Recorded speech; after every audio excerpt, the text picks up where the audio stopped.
Okay, so I'm trying something a little different here. This is going to be like I just have the camera on the computer itself, and I'm going to go through the slides quickly. I'm going to try to keep it like a minute or two each slide at the most. All right, so this is chapter 18. This question about Uncle Tom's Cabin. We did a lot in class with Uncle Tom's Cabin, so you already know what it's about. But how did that start the Civil War? It started the Civil War. It's one thing that helped start the Civil War, simply because it alerted Northerners and it turned Northerners more against slavery. They felt a personal connection with Tom and some of the other slaves in the story, and they were not willing to let slavery expand any further across the country than it already was, and they felt like slavery needed to go. And the story helped move the country in that direction. It was not an actual cause directly of the war, but it definitely contributed to support for the war at first. All right, so the unresolved conflict, slavery, has a little can of worms. So the can of worms refers to the Treaty of Guadalupe Hidalgo. The Treaty of Guadalupe Hidalgo ended the war with Mexico. If you remember, the war with Mexico happened when Texas was admitted to the United States as a state, and Mexico was unwilling to let Texas go permanently. So there was a war, and the United States won the war pretty easily. It was not a terribly long or vicious war. It was fairly short. And at the end of that war, the Treaty of Guadalupe Hidalgo was signed, whereby Mexico not only agreed to give up Texas, but they sold the United States the states you see in the Mexican cession. Those are the states here: California, Nevada, Utah, Arizona, part of New Mexico. Those lands were sold to the United States, kind of a forced sale from Mexico to the United States. And the can of worms it opens, can of worms means problems. The problems it opened is the problem of slavery, which is the whole issue of the 1850s and before, really. The idea of, would those new states, those new territories at first, become slave or free? And that was the big question, and it wasn't going to be solved until really permanently, until the Civil War. So it's a can of worms, meaning it's an unsolvable, nasty, terrible problem that is difficult to deal with. All right, Whigs versus Democrats. So in 1848, President Polk is too sick to run, so the Democrats pick somebody else, General Lewis Cass. The Whigs pick Zachary Taylor, the hero of the Mexican War, and General Cass loses. Okay, so the Democrats lose, and the Whigs successfully elect Zachary Taylor to the presidency. However, during the campaign, Cass mentioned this thing called popular sovereignty. It's a big deal for the U.S. history, for the Regents, for AP. Popular sovereignty was the idea of one way to solve the slavery problem was to just let the states, the new states that were coming in the Union, like Utah, New Mexico, etc., just let them decide for themselves. Let the people who were there vote whether they want it to be slave or free. This is the idea of letting what's popular in a particular state be the rule of law instead of the government trying to solve it from Washington, D.C.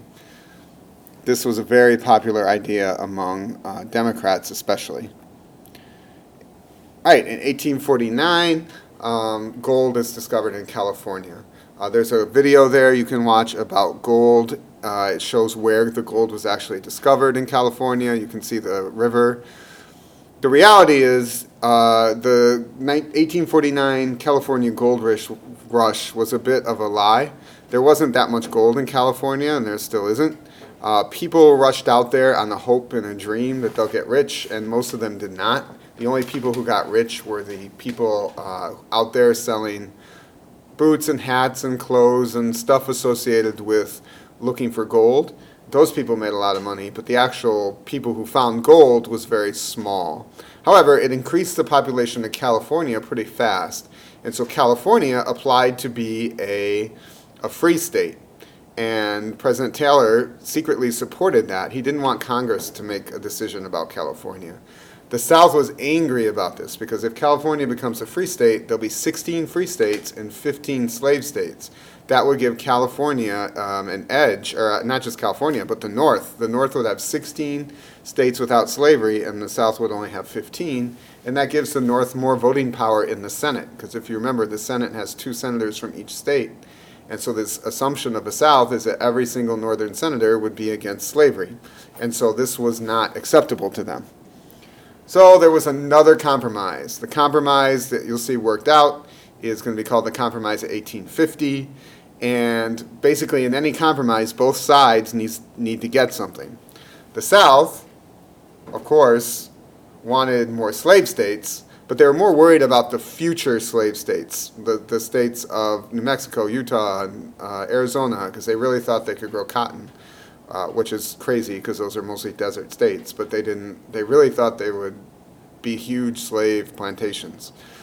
And they also wanted tougher fugitive slave laws. So if your slaves escaped from the South, the idea was the Northerners would be compelled to catch them and send them back down south. The South had this idea that the Underground Railroad was rampantly bringing thousands of slaves, hundreds of thousands of slaves out of the South, millions even, and they're all escaping up north, which was not the case. Very few slaves actually escaped on the Underground Railroad. It's more of a hope and a dream. It was real, but it just didn't successfully move that many slaves. There's some cool Underground Railroad songs in the link that you can go listen to. So how has this compromise worked out? So the Compromise of 1850 is, is this. President Taylor dies, and Millard Fillmore becomes president. And so he's happy to find a compromise. The 3 people you see at the top, Henry Clay, John C. Calhoun, and Daniel Webster, work out this compromise that they think will solve the slavery problem, hopefully forever. The idea is that California becomes a free state, and the North gets 16 states. The South would only have 15 slave states.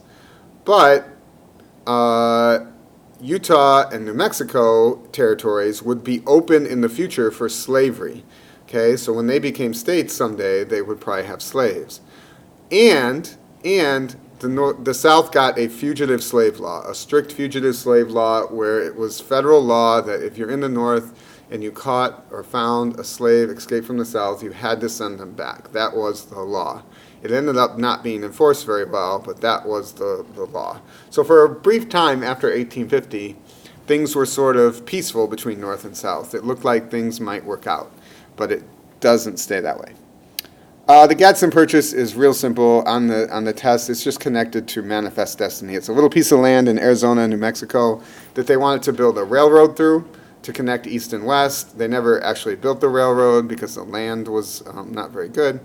And it was purchased from Mexico. It was not part of the Mexican cession or the war. It was bought straight from Mexico. And there's a funny video from Jimmy Fallon connected here that you can watch. It's actually not on Vimeo. Just come see me. You have to go to YouTube. All right, so in 1852, there's another presidential election, and the Democrats nominate Franklin Pierce, and the Whigs nominate Winfield Scott. Because if you remember, President Taylor died, and Millard Fillmore was not, no one was interested in him being president. So 1852 is a bit of a turning point in American history because the Whig Party dies. The Whig Party is split. The Northern Whigs and the Southern Whigs do not agree about slavery. They cannot agree on much of anything. And so the Democrats successfully elect Franklin Pierce because the Democrats still have a Northern and a Southern part that work together to elect presidents. So there, if you see, all the green states are won by Franklin Pierce. So obviously that's almost every state. And the Whig only wins Kentucky, Tennessee, looks like Vermont and Massachusetts, and that's it. So the Whig Party dies. A party can't exist when it only wins 4 states like that.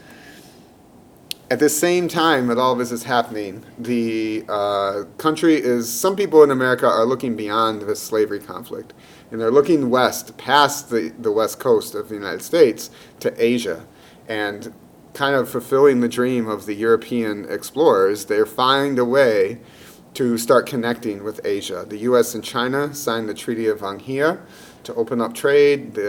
Matthew Perry, who was a U.S. Commodore, like a high rank in the Navy, went to Japan and signed the Treaty of Kanagawa, and the U.S. starts to trade with Asia. And that's sort of important, obviously, because in the future, U.S. trade with Asia is more important in many ways than U.S. trade with Europe or Africa, which had been, in the beginning of the country, the most important parts of our economy. Now Asia in the 1850s starts to become connected to the United States, which in the future increases our power. All right, Kansas-Nebraska Act. So the Kansas-Nebraska Act comes about not long after the Compromise of 1850. I think it was 1854, the Kansas-Nebraska Act. And the Kansas-Nebraska Act is the realization of popular sovereignty. Stephen Douglas, the senator from Illinois who competed with President Lincoln in the future, not long after this, for president and for Senate, Stephen Douglas wants popular sovereignty for all the territories. Just let every state, every new territory vote whether they want slave or free, and that will solve the problem, and specifically Kansas and Nebraska. Those are the next two states ready to join. And it was assumed by everybody that Kansas would vote to be a slave, Nebraska, which is further north, would vote to be free, and the balance would basically continue, although not really, because California was still a state that was free. However, this is not what happened.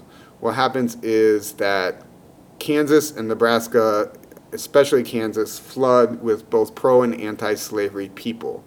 Okay, and the vote about whether or not they want slavery or not becomes a huge, huge fight, physical, violent fight.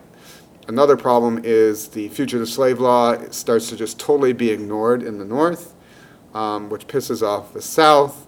And then you have another problem in that, if you remember, the Missouri Compromise of 1820, here, this line, said there would never be slavery north of this line. Well, Kansas and Nebraska are both north of that line. So if either one of them votes to be slave, there's going to be slavery north of that line, a slave state, and that would break that compromise. So people lose all faith in these compromises, and a new party is born, the Republican Party. This is their symbol. It's the same one as today, in name anyway, and it is a northern party only. And basically all the Whigs, the former Whigs in the North, joined this new Republican Party, and this party goes on to replace the Whigs completely. Uncle Tom's Cabin, here we already talked about it. Skip that, skip that. All right, Bleeding Kansas. Like I said, in Kansas they're going to vote popular sovereignty, slavery or no slavery. There's a lot more detail here for AP and in the book, but it really boils down to an actual physical fight. Even in the Senate, in the United States Senate, Senator Andrew Butler of South Carolina physically beat up Charles Sumner, the senator from Massachusetts. There's a picture here of it, like physically beat him down with a cane. Senator Sumner of Massachusetts was so badly hurt, he had sent to France for medical treatment because they had the best medical treatment at that time. And then in Kansas, there were just violence between the pro and anti, because remember, they're going to take a vote. So all kinds of slave-owning people, Southerners, rush into Kansas so that there's more slave owners than free. And the same thing happens with Northerners, and it becomes just like violent, bloody, kind of anarchy. It's very much, in my opinion, the beginning of the Civil War. It doesn't get solved until after the Civil War. The election in 1856. So in the election in 1856, we have James Buchanan. The Democrats nominate James Buchanan, who was someone nobody really liked that much. He'd been around the American political scene for a while. And the Republicans, in their very first time ever running a presidential candidate, nominate John Fremont from California. And the Republicans are only popular, again, like I said, in the North. So some of the states still in the North vote for the Democrat, because the Democrats did have a northern part, a northern faction. And former President Fillmore, also Millard Fillmore from New York, decides to run in as a Whig, not realizing the Whig Party is dead and no one's going to vote for it, and a know-nothing. Okay, so we have three parties, Democrats, Republicans, and then Whigs and know-nothings together. Know-nothings was a very, very anti-immigrant party. They called themselves the American Republicans, actually, when they first started. And people called them the Know Nothing because they kind of had a secret organization. Like they were very secretive because they were very anti-immigrant. So they would have meetings that excluded and kept out certain immigrants, Irish ones, German ones, Catholics especially, anyone that they didn't like. And so those meetings were secret, and they were supposed to say they knew nothing if you asked them about the meetings. So they became called the Know Nothing Party. It was very, very anti-immigrant, very, very nativist. Nativist means people who only like native-born U.S. citizens. They were very fixated on this idea that America can only be a place for people born here, and that immigrants are not to be trusted. So these three parties run. The Democrats end up winning because they have a few northern states. The Republicans, though, you see the red with John Fremont, take most of the north except Pennsylvania. Looks like Illinois, Missouri, some of the states a little bit influenced by the South. And James Buchanan becomes president. James Buchanan wins, but like it says, whoa, I lost my thing. But he's really not up to the job. James Buchanan was not interested in really being some great president. America needed like the best president ever in 1856 to solve this problem, and it got like the lamest president ever who simply wasn't ready for all of this. It says first gay president because most historians today agree he was probably gay, the only president who was never married, and a whole bunch of other evidence that he was likely gay, but of course he wasn't out. Dred Scott. So the Dred Scott decision pops in. This is a big deal. This is one of your Supreme Court cases you need to know. In the Dred Scott decision, the Supreme Court just threw gasoline on the fire of the slavery issue. The slave, Dred Scott, had lived in the free states of Illinois and Wisconsin for a long time, and he basically was free up there, up north. And when he went back down south, he said, I shouldn't be a slave again. And the Supreme Court said, no, slaves are property, not citizens of the United States, and that no territory ever could ban slavery because slaves are like cattle or dogs or sheep. They're property of people, and therefore the government can't just free them and take away people's property. This is what the court said. Obviously, the South loved it. They thought it was great, and the North hated it. And it just set a collision course because now the Supreme Court clearly was pro-South, and the North had no faith in the Supreme Court and basically planned to ignore it, to ignore the court. And this just sets up a situation where the North and the South are headed in different directions, and it's bad. Panic 1857, right in the middle of this whole mess, there's an economic disaster. There was a big economic crisis. All that so-called California gold and all that money rushing into the economy inflated the value of money. Like there was a lot of inflation, prices shot up. Grain prices collapsed, meaning the price of wheat and corn went way, way down, which seems good if you're buying it, but if you're a farmer, you suddenly are getting nothing for your crops. And it's just a disaster. The economy was very unstable. And it felt worse than it really was because the country was so stressed out about the slavery issue that something going wrong with the economy was just felt like too much. The North was badly hurt with this because of the inflation. The South, however, was not impacted as much because cotton prices were still all right. Tobacco, indigo, the South didn't feel it as bad. So they felt confident, too confident. They felt like they were untouchable, which was a bad move. So in 1858, Lincoln, this guy Abraham Lincoln, who of course becomes president, decides he wants to run for senator from Illinois. And he loses, but there's all these debates, these very famous debates between him and this guy Stephen Douglas, who, if you remember, put forth the Kansas-Nebraska Act. And they talk about slavery, and they talk about all this stuff that makes Lincoln very famous. So even though Lincoln loses, he is made famous through this election, the Illinois Senate election of 1858. And the country knows who he is, and the South doesn't like it. They do not like what they hear about Abraham Lincoln. They do not like his statements about slavery.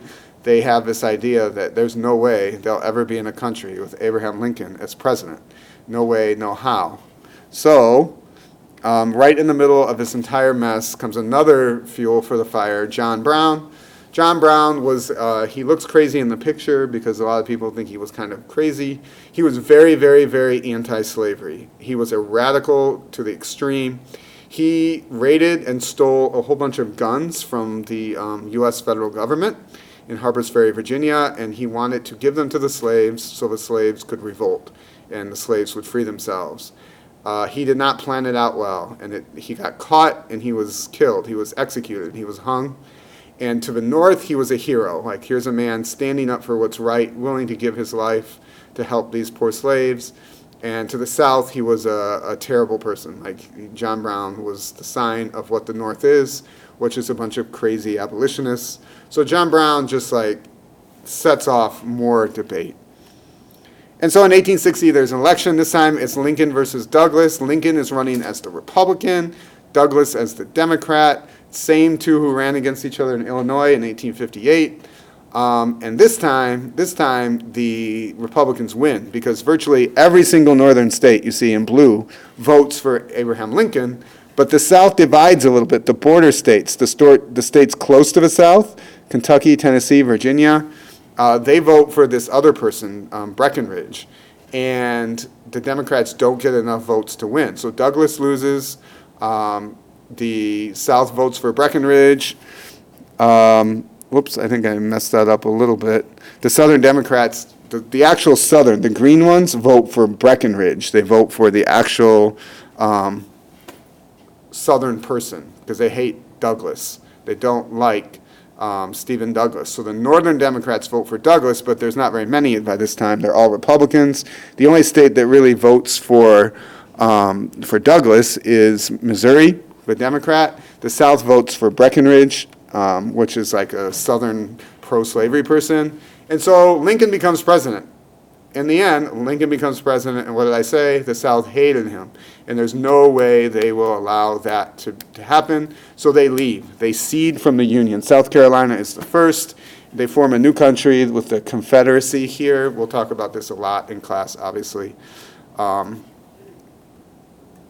think that's it.